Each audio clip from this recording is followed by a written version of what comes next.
Ya, hari ini kita di Indramayu pertama eh, kita melakukan sosialisasi terkait kebijakan-kebijakan yang sekarang itu ada di hilir minyak dan gas.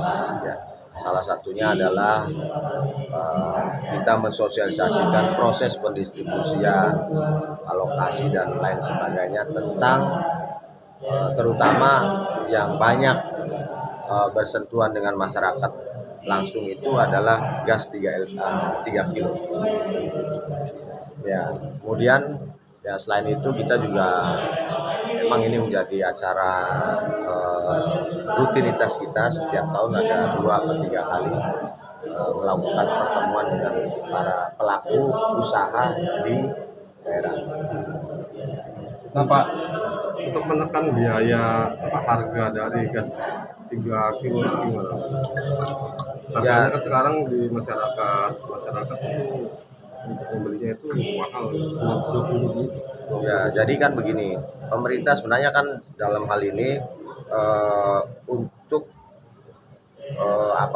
khususnya untuk gas 3 kilo LPG itu kan adalah barang bersubsidi, di mana di dalamnya ada uang negara yang diberikan kepada pengguna. Nah, oleh karena itu pemerintah menetapkan harga eceran tertinggi, kemudian menetapkan alokasi dan lain sebagainya, karena memang di dalamnya itu ada subsidi pemerintah. Jadi kalau selama ini masih ada, ya itu kan kita harus dibuktikan dengan banyak hal. Mahal itu karena apa?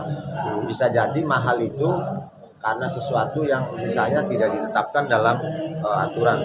Misalnya HET misalnya ya. HET itu berapa sekarang? HET LPG 15.000 misalnya. 16.000 misalnya gitu kan.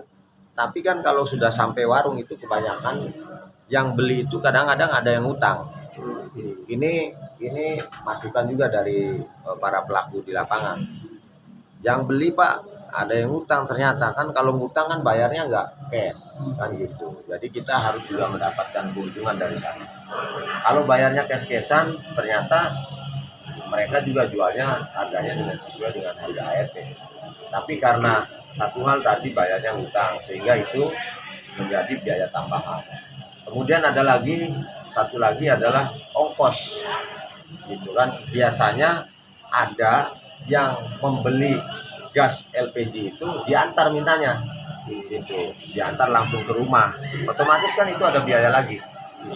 Nah, hal-hal yang seperti itu yang kadang-kadang tidak masuk ke dalam hitungan-hitungan, sehingga terkesannya kalau orang melihat itu bahwa gas yang beredar di masyarakat itu mahal kan gitu. Tapi sebenarnya kalau kita melihat kasusnya, ya ternyata ada faktor lain yang menyebabkan harga penjualan gas 3 kilo itu menjadi mahal. Sebenarnya berapa head harganya dari pemerintah? Ya, HET-nya berapa? 16 sekian. Ya itulah. Kan kalau HET kan sudah terpampang semua, itu kan ada. Iya, 16. Sudah menjadi rahasia umum. Ya.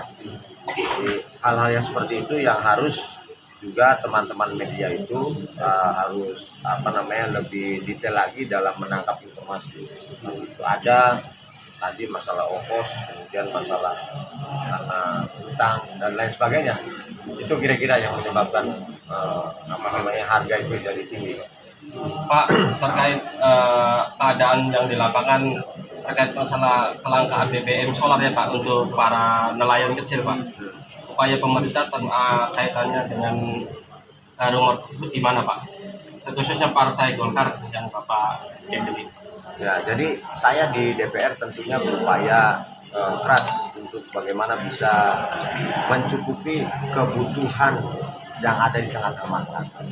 Tetapi balik lagi bahwa subsidi itu kan ada batasannya, ada aturannya, sehingga itu kita juga tidak bisa memuaskan semua pihak kan begitu. Kadang-kadang kalau kita melihat kondisi di lapangan memang ada yang suka berlebihan juga membelinya. Ketika itu muncul kemudian jadi barangnya langka dan lain sebagainya. gitu ya. Yang paling utamanya adalah kita nanti ingin menyederhanakan aturan, di mana aturan itu yang harus berpihak kepada masyarakat. Kalau sekarang masyarakat membeli barang bersubsidi itu harus dengan rekomendasi dan lain sebagainya, tentu rekomendasinya itu yang harus disederhanakan. Sistem barcode menurut Bapak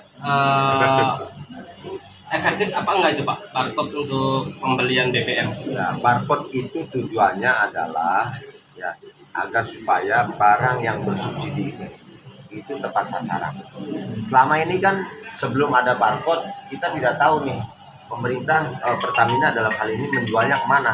Tapi dengan adanya barcode itu sudah bisa menjadi buku besar untuk Pertamina, pencatatan pendistribusian yang dilakukan oleh Pertamina, yang belinya siapa, mobilnya apa, itu semua terregistrasi.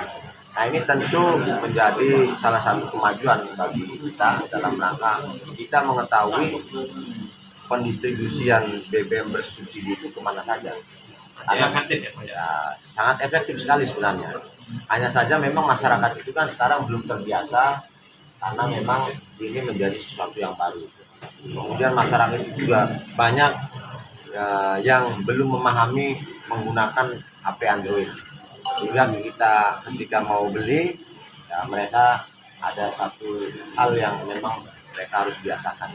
Untuk seminar sendiri, peserta sendiri dari mana saja Pak? Pesertanya ini semua adalah pengecer gas. Pengecer gas. Memang karena seminar kita ini kan tujuannya untuk mensosialisasikan tentang proses pendistribusian, alokasi dan harga barang bahan bakar gas LPG khususnya 3 kg.